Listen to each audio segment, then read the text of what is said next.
y'all, what's going on? It's your girl, Coach Tink.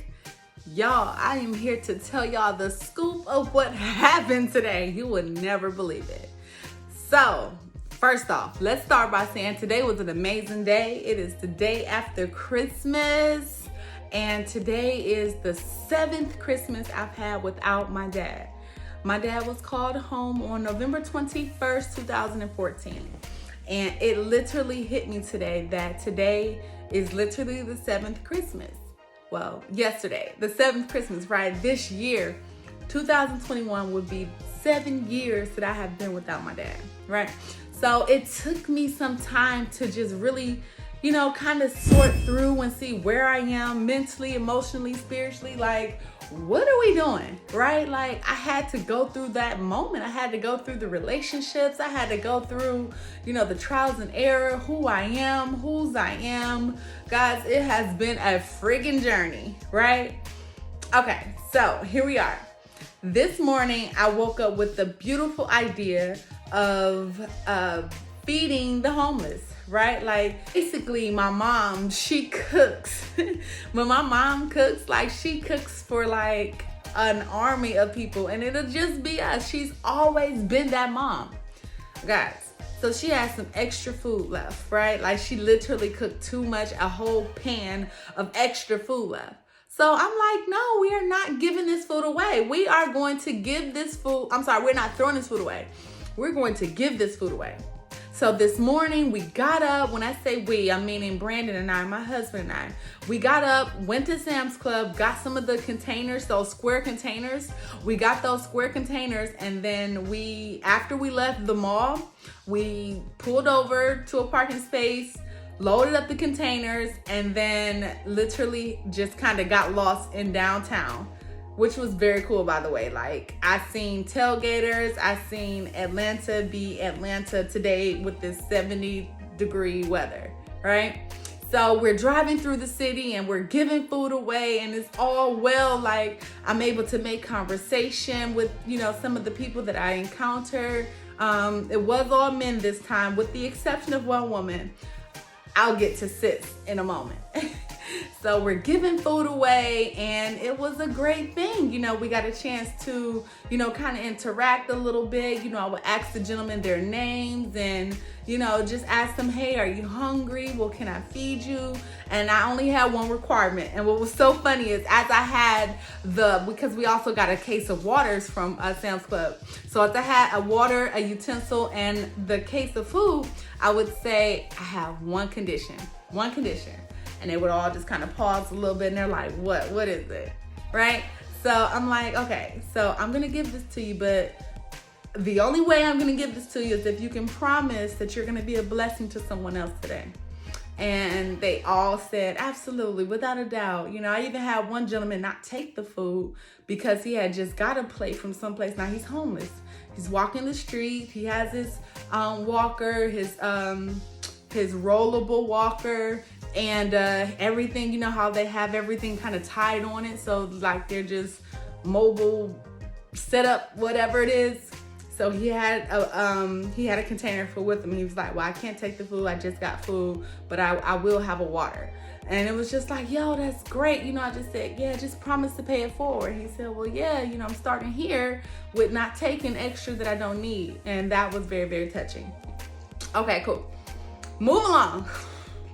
Guys, we pull up to this woman who's sitting on the ground, and she's just sitting there, with the content face.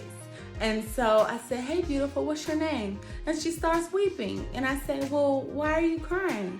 And then she just was saying, I'm homeless, and she's crying. And then instantly, it's like a flip, like a switch flip. She just starts saying, you tell them, mother, bleep, bleep, bleep. Bleep, bleep, bleep. And I said, okay, I'll tell them. Are you hungry? And as I'm trying to give her the food, she starts cussing. Then she starts to get up. Now, as she's halfway up, I see her do, but I'm thinking, that may have been a bug in her mouth, something. You know me, guys. I'm always, trying to see the silver lining. So she's like halfway up, and then she gets all the way up, and she spits again. Guys, Now, mind you, as I see her getting up, I'm starting to let up the window. I'm like, go, babe, go, go, go. And so as he's getting ready to go, like, she spits again. She spits again. And she got some on the windshield, and then like a speck hit my freaking forehead. I was so weirded out. Sis had all of maybe 4 teeth in the front, and they were like real long teeth. Like, oh my God. It was the absolute freaking worst, guys. It was the worst. Oh my God. If I had to tell you, like, because I always do like, you know, highs and lows for the day. That was absolutely a low. That was a low because this woman had no idea what type of blessing she was in for. This woman had no idea I don't think she was in her right state of mind, you know, and because I'm spiritual, I have no choice but to see like the possessed. Like, you know, I really believe that she was possessed by something. And that's just, it's so very heartbreaking to see, you know, your own in that situation. You know what I'm saying? So guys, overall though, but if I had to go for a high for today, the high would just be the entire day.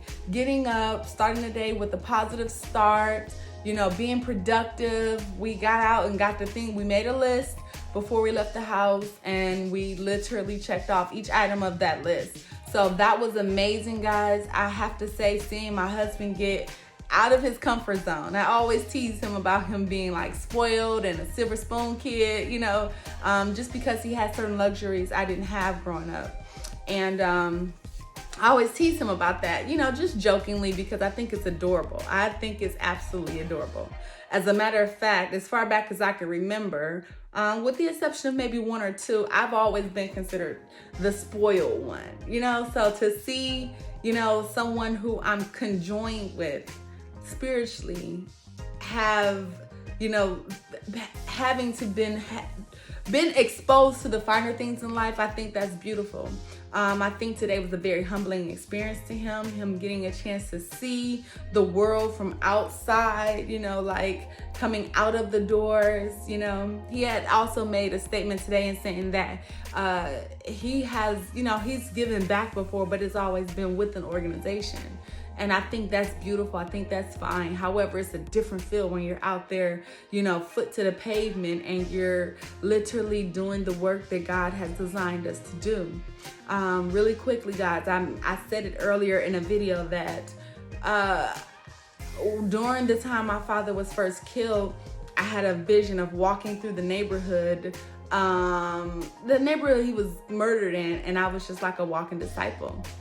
I literally just had nothing with me. I want to say I was covered in rags, but when I say rags, I don't want to paint the picture of like rundown bummy clothes. If anything, I would say I was dressed as the movies depict those disciples that followed Jesus, you know, how they were dressed back in those times. And I was just, you know, I walked with love. I see me with my arms open as if I'm giving. And that's the vision I had 7 years ago. So for today to be 7 years later, I had an epiphany, like, wow, this thing is full circle. So to be able to do this thing full circle with someone I so very much love, so thankful to have in my life, it's just like, it's a blessing. It's absolutely a blessing, guys. But, you know, that would be my high. The entire day was my high. The only part I would have to say, I'm talking about like as soon as it happened, I literally put sanitizer on my hands. And I'm like going over my face with it, like, oh my God. I sprayed some of that spray. It's called Ozium, I think. I'm like spraying that in the car all over my clothes. Like, but the thing is, I didn't overreact in the sense of, oh my God, take me home. I don't want to do this anymore. I had to let him know, babe, this comes with the territory. You know, this comes with the territory. You're not gonna, when you think of people who are homeless, you have to think of the mindset that they're in to be in that situation. So not everyone is healed, not everyone is whole, not everyone is in the right state of mind. And I accept them all the way that they are. So guys, this was amazing. Today was an amazing day. I'm still taken back by the fact that I got a on my forehead from But guys, I wouldn't change one thing of the day. Even that. I just got home, took a shower, scrubbed my freaking face, And now we're about to put up these Christmas decorations and just recap on our day and just hang out. So thank you so much for watching. I love you all so very much. Thank you for being a part of Kier's Empire. If you haven't already, like and subscribe. Comment. I want to know of a time that you may have experienced something that made you uncomfortable, but maybe you had a moment of humility, meaning you were able to be humble in that moment and see it bigger than what it is. And I want to know your testimony, guys. So thank you so much. Thank you for being here. I love you so much, KE. Kier's Empire. We is here, y'all. Peace.